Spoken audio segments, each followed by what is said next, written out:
So, Space Ghost Coast to Coast, the episode 77, or the 77th episode of this show, called Fire Ant. This was a big one. I remember when this came out. I was a big Space Ghost fan. This came out on December 10th, 1999. I believe I saw it around that time.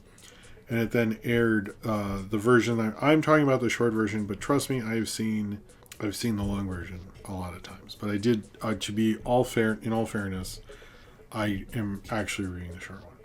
But this is about Conan O'Brien comes on Space Ghost. Space Ghost, basically, I mean, this is a big deal because everyone liked Conan at the time. If you like Space Ghost, it's sort of like the same thing. It was like Conan and Space Ghost are meeting. It was like the Flintstones meet the Jetsons, Family Guy meets American Dad, whichever big thing, you know. It was a big deal at the time. I remember that. But it starts out, Space Ghost has this like intro music that takes forever to do. A planet blows up that he doesn't get to take care of. He has a flashback to like Huna Igna Chawa Niha thing. It's like they have so many weird gags in this, but it's like he's like constantly interrupting this interview that clearly, like, I always thought the joke at the time, to be honest with you, was that we all wanted to see them do this interview and they kept like fucking with us. That's what I thought at the time. I have no evidence that was true, but it was like a big thing. But basically, like, he keeps getting interrupted, he keeps getting distracted, and then he sees a fire ant. He blasts it with his like energy man things, and then another one shows up and he just like follows it to the mother and stuff. At the time, since I saw the long version, this felt very Space Ghost, much like I talked about how they said aliens were attacking and then Sonic used his jams. Like, they were known for doing weird stuff like this. So it's just him following the fire ant. That's basically the long version. I think it is very funny that they did that. And apparently they do show it on April Fool's Day. And they are going to show it March 20th. I think the thing with this that is really the interesting thing is, and stay with me here, David Letterman is probably one of the most influential changes in late night television, maybe even more influential than even a Saturday Night Live. He was really the introduction to alt comedy to the mainstream and to a lot of people. He was a weird dude. He did a lot of stuff people have ripped off since. He did a whole talk show in someone's apartment. I think like James Corden or Jimmy Fallon tried to do that later. But a lot of it is like, or he did a whole episode where everything was upside down. He did a whole episode where they were dubbed. Like, David Letterman set the tone for so many weird talk shows that we are all into now. All came from him. Look up his early days with Late Night on NBC. It's so different from the CBS show that was around when I was a kid until, you know, it ended and stuff. He was so much more interesting, and it sort of stinks we didn't really get to exist during that time. I think, and this, I'm not trying to be like hyperbolic or overhyping something, I think there are only two real acolytes or continuations of that influence. Conan is an obvious one. He took over Letterman's show, but his comedy, he was almost like continued that type of comedy through even up to the Oscars recently. But the other one is 100% Space Ghost. And it makes so much sense for them to do a show together. Because Conan gets that. Like, Leno couldn't have done this. Jimmy Kimmel wasn't a late night host then. But like, no one else could have done this show. You know, Letterman, I don't think he did he? Anyway, point is, like, having those two, these kind of Gen X post-Letterman icons who are very influenced by each other, or influenced by Letterman, do this show together makes so much sense. And that's probably why it works so well, because Conan very much knows what he needs to do. And he's not doing the early seasons where they like don't really understand where there's one point he doesn't. And supposedly this was filmed in his part was filmed in 95. It doesn't look to me like Conan in 95, but I'll just go with it because I see that posted everywhere, so I'm like, why not? This is an amazing episode, mostly because of the fire ant gag, but also because like the fire ant gag is like late in the episode. You know, he's already been distracted by so many things. It's like, it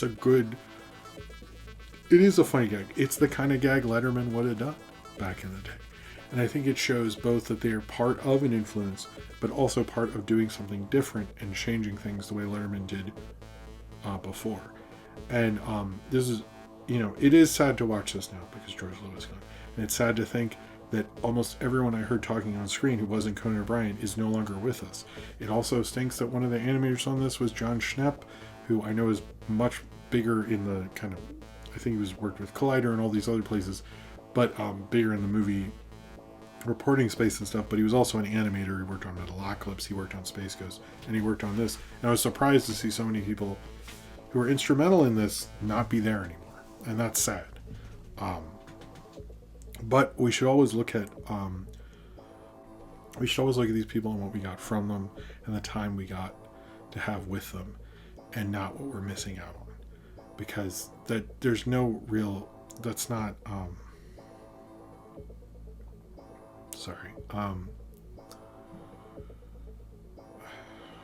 that's not going to be helpful in the long run. But I think what we got from George Lowe and this kind of comedy was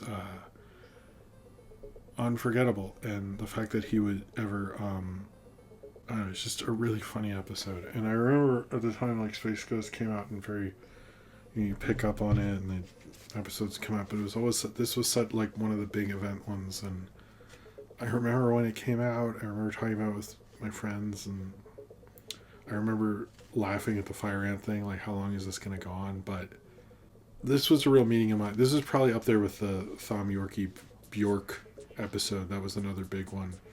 But it felt like big in a way that, like, mainstream people wouldn't, like, no one in 99 gave a shit, you know what I mean? But I remember at the time, like, little internet people like this, and like Joel coming back to Mystery Science Theater, like, those are the big 99 moments to me, and like I wouldn't shut up about it. And I remember this, and man, George Lowe, like, he does such a good job in this episode. Like, he is distracting the fuck out of this interview, and he was selling it and being the great voice actor he is. But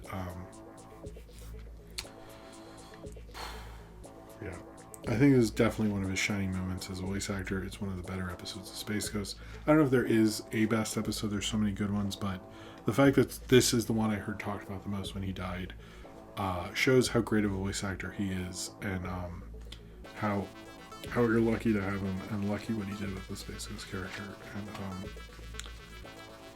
I think a lot of people wouldn't have brought the heart and the levity and the foolishness to Space Ghost the way George Lowe did. He was really one of a kind, and I don't think this episode works without him.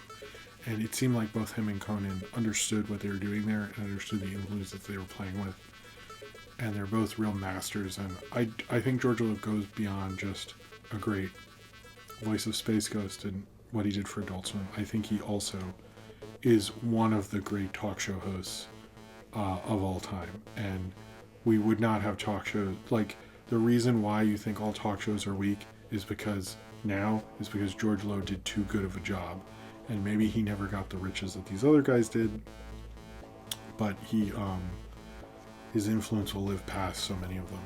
And I'm sad to say goodbye to him, and I'm sad to say goodbye to Space Ghost, because it was like, it just felt like this nice little home, nice little cartoon you could enjoy. And it felt like, you know, the people who knew and no one else did, but he added that special fun to it. It felt like a silly cult world, and him and C. Martin Crooker and all those guys, it's sad that it's gone, but I'm glad that we had it. And I'll miss you, Space Ghost. Sorry. Let's move